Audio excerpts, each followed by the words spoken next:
But Rabbi Marcia, I was going to ask you to say something about Malchut. After everything that has been said? Yes. Are there any further words? It's the connection, right? That's what the... So I'll invite you to say a few more words about where you're leading, so that I have a greater sense of because the Sephirah, because the Devorah and the Chesed and the Sephirah, the beautiful balance of the strength, they're easier to grasp for me than Malchut, and Malchut I find very difficult to grasp.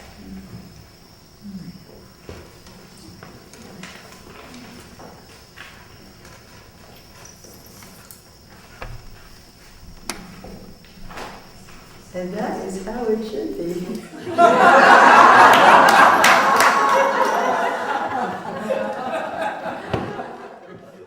In my work as a rabbi, people come to meet with me for all kinds of different reasons. Sometimes to talk about a problem, sometimes to plan a ceremony, whether it's a ceremony of joy or one of grief. Sometimes to welcome a new baby, and sometimes to find the way to walk with a beloved friend or parent into end of life. So many times when people come to meet with me, something characteristically happens. If I do not yet know them, and they've been recommended to come to me, but have not yet met me. They come in, they sit down. There's so many things that they could say first off the bat, but I am not surprised when the first thing that is said is, Rabbi, before we begin, I just want to let you know I'm not a religious person.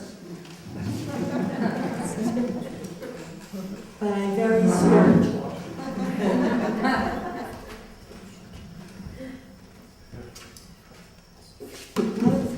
What do they mean? Rabbi, I want to let you know I'm not a religious person. Usually that means that the outer forms and structures of some variety of religious instruction or observance have not worked well for them yet.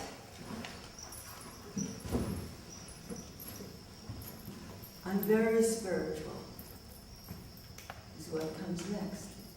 And typically, this is something that's said just so I shouldn't assume that they are very religious, but I shouldn't assume that they're not very spiritual. I usually say something like, wonderful. Can you tell me about an experience that you perhaps had that was important for you in your life, that you would say was a significant spiritual experience for you, and what it is that you learned?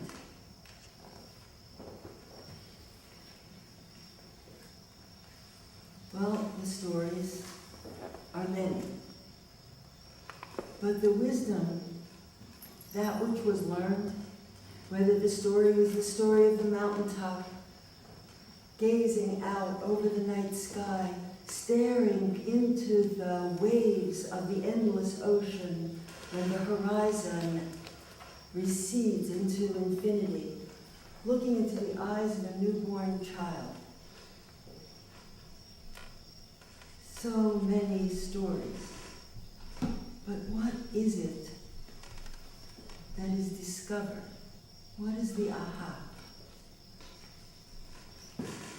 Take 2 moments, share with your partner what you think the aha is. For maybe such a moment happened to you. What did you discover? What did you learn?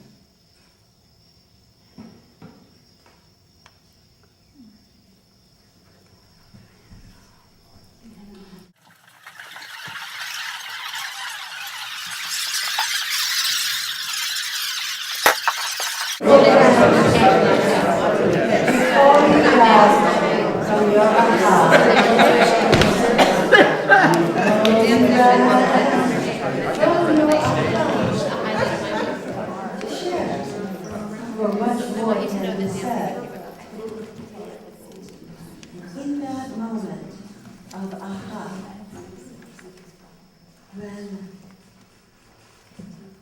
the veil parts, what did you learn?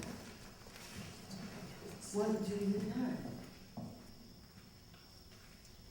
I learned that timelessness. Those moments when time stops. I learned that I can step outside of the flow of time into eternity for a nanosecond of 1,000,000 years. How many of you have stepped outside of the flow of time? You know, that's when you're busy doing something so wonderful, so engaging, so exciting, so happy, so intense, that you don't really know how long it's been. Was it 5 minutes? Have I been here for 5 minutes, or have I been here for an hour?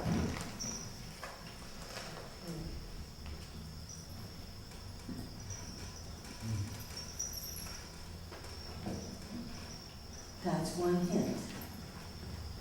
That the ordinary flow of time seems suspended.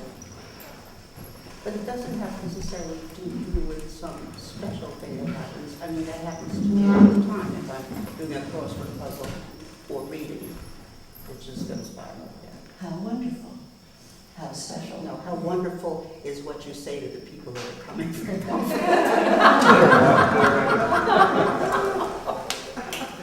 Full of wonder. How full of wonder.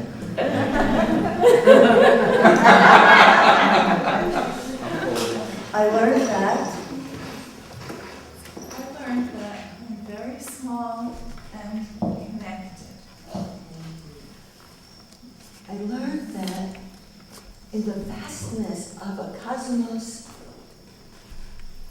extraordinary beyond my capacity to imagine, I am the tiniest speck of protoplasm and still a one-time only expression of the divine in this universe, and as vast and magnificent as the cosmos of which I am a part.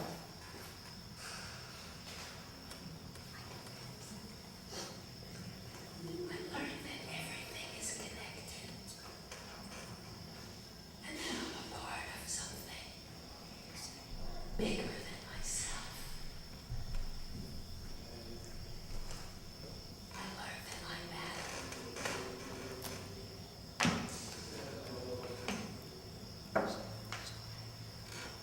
I learned that a river of oneness flows through and unites everything, and that I'm a part of that.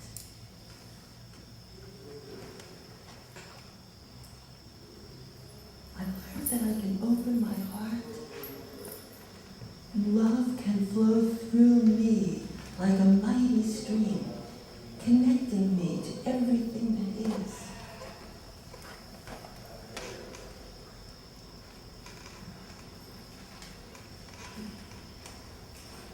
How full of wonder. I learned that even when there's fog, that fog of unknowing, I can still meet the ocean or the lake and can feel a unity, a wholeness, even not knowing. and even when I'm distracted and buzzed or frustrated or distracted, I can find a place. As my Bosby would say, it's 11 Salangaya. I sneeze at the truth. Right, you sneeze at the truth. I can find a place inside of me of stillness, like a deep ocean, like a well, a lake. I can find a place of inner stillness where the water of life runs very deep.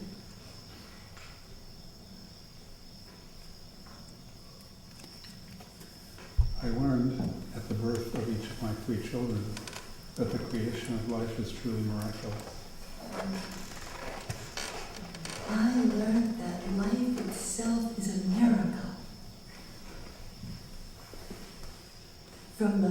very first breath. Every breath. We can breathe every breath like the first breath. This life is a miracle. We can touch the miraculous order every moment. And it's only our chatter,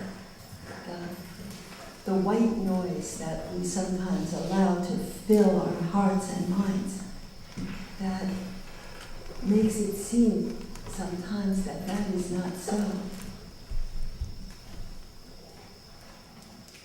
And we learn that it is. This is Malchut. The moments when the veil parts.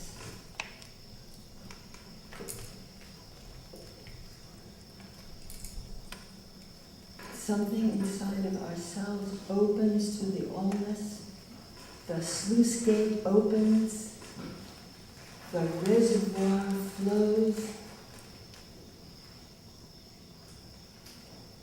The river of divine light flows to irrigate our thirsty world, our thirsty souls. And we say, aha.